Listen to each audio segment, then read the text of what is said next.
Hello दोस्तों, हम लोग आज जानकारी लेंगे आधुनिक शिक्षा का विकास कैसे होता है। याद रखिएगा, भारत में आधुनिक शिक्षा की नींव ब्रिटिश सरकार ने सबसे पहले डाली थी। यहाँ हम लोग बात करते हैं आज पूरे शिक्षा के विकास जो स्वतंत्रता से पहले हुआ था, क्या क्या बिल लाया गया था और कैसे हमारा शिक्षा जो है काफी ज्यादा विकास हुआ, उसकी हम लोग बात आज इस वीडियो के जरिए चर्चा करते हैं। चलिए हम लोग आते हैं आज की शिक्षा की विकास की बात करते हैं। तो यहाँ पर याद रखना है कि सबसे पहले अंग्रेजों द्वारा जो आधुनिक शिक्षा की नींव रखी गई थी वो कहाँ पर रखी गई थी, तो याद रखिएगा एक मदरसा। सबसे पहले एक मदरसा रखा गया था अंग्रेजों द्वारा।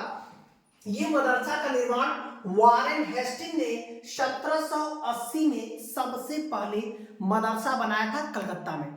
फिर इसके बाद आप देखेंगे कि एक एशियाटिक सोसाइटी ऑफ बंगाल बनाया गया था 1784 में, ये भी कलकत्ता में। हालांकि ये भारतीय शिक्षा के लिए नहीं था, भारतीय ग्रंथों की जानकारी के लिए इस तरह का प्रोग्राम चलाया गया था। चलिए हम लोग बात करते हैं फिर दूसरा जो एजुकेशन के लिए एक हब बना वो बना बनारस। बनारस में 1791 में जो है जोनाथन डंकन के प्रयास से प्रथम संस्कृत कॉलेज जो है खोला गया था। जो आपका संस्कृत संपूर्णानंद है वो सबसे पहले जोनाथन डंकन ने 1791 में उसे स्थापित किया था।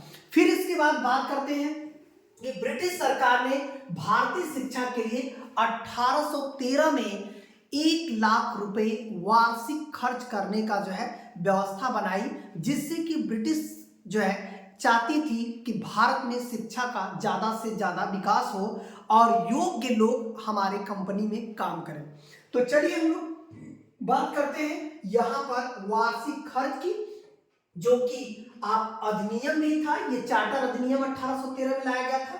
फिर इसके बाद राजा राम मोहन राय ने आधुनिक शिक्षा के लिए एक हिंदू कॉलेज 1817 में डेविड हेयर के सहयोग से स्थापित किया था। ये पहला हिंदू कॉलेज था जो कि डेविड हेयर के सहयोग से स्थापित किया गया था। ठीक है, तो ये कब स्थापित किया गया था?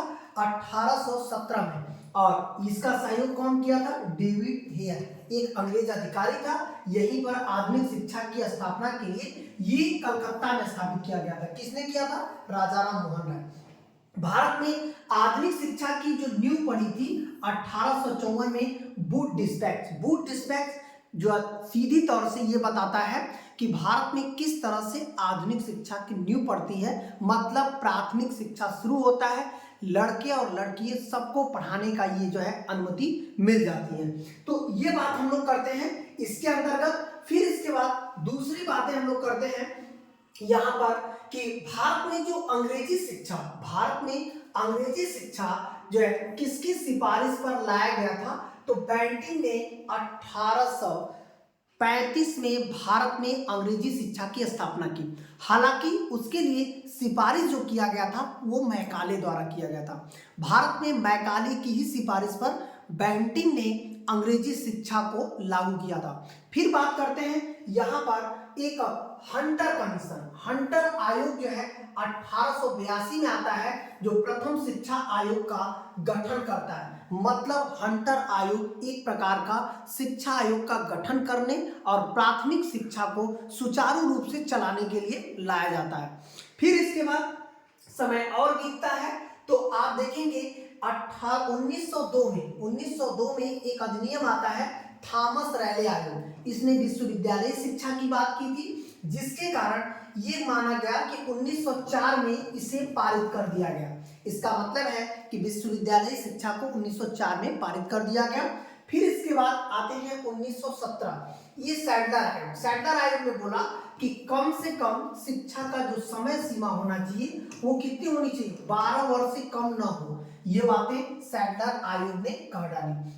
हार्टोग समिति ने 1829 में, याद रखिएगा लगातार हर एक आयोग पूछ रहा है, भारत में व्यावसायिक शिक्षा या औद्योगिक शिक्षा की शुरुआत किस समिति के सिफारिश पर की गई थी? तो हार्टोग समिति ने 1829 में व्यावसायिक शिक्षा और औद्योगिक शिक्षा की शुरुआत की थी। भारत में यहीं से जो है शुरुआत होती है एक नए चरण का, जो शिक्षा के लिए उद्योग मतलब माध्यम बनाया जाए, शिक्षा ऐसी दिया जाए जिससे उद्योग का विकास हो। फिर बाद में जो है एक सर्जेंट समिति आई थी जो कि 1944 में आई, जो 6 से 11 वर्ष तक की उम्र के बच्चों को निःशुल्क शिक्षा, ये बहुत ही वेरी वेरी इंपॉर्टेंट है, जो 6 से 11 वर्ष, आज देखेंगे अनुच्छेद जो है 21A जो हमारा आर्टिकल्स है उसमें 6 से 14 वर्ष तक के बच्चों को जो है निःशुल्क शिक्षा की बात कही गई थी। लेकिन हमारे जो है ब्रिटिश सरकार के समय एक सर्जेंट समिति आई थी 1944 में, और इस समिति ने यह सिफारिश किया कि 6 से 11 वर्ष तक के बच्चों को निःशुल्क शिक्षा दिया जाए, ऐसी बात कर डाली। मतलब निःशुल्क शिक्षा की बात अभी नहीं, पहले से ही हमारे ब्रिटिश सरकार की न्यू डॉला ये डाला गया था। ठीक है, ये नॉलेज आपको भारतीय शिक्षा के विकास के लिए था, जो कि स्वतंत्रता से पहले। फिर बाद में आप देखेंगे कोठारी समिति है, राधाकृष्ण समिति है, कई समितियां हैं जो भारत में अलग अलग शिक्षा के विकास के लिए प्रोत्साहन करती हैं। ठीक है, तो जितना हम लोगों ने अभी तक पढ़ा, यहाँ से शिक्षा के विकास पर हर एक बड़े से लेकर छोटे परीक्षाओं के एग्जाम में हमेशा पूछता रहता है। अंत तक बने रहने के लिए बहुत बहुत धन्यवाद। ऐसी जानकारी के लिए हमारे YouTube चैनल को जरूर सब्सक्राइब करें। धन्यवाद।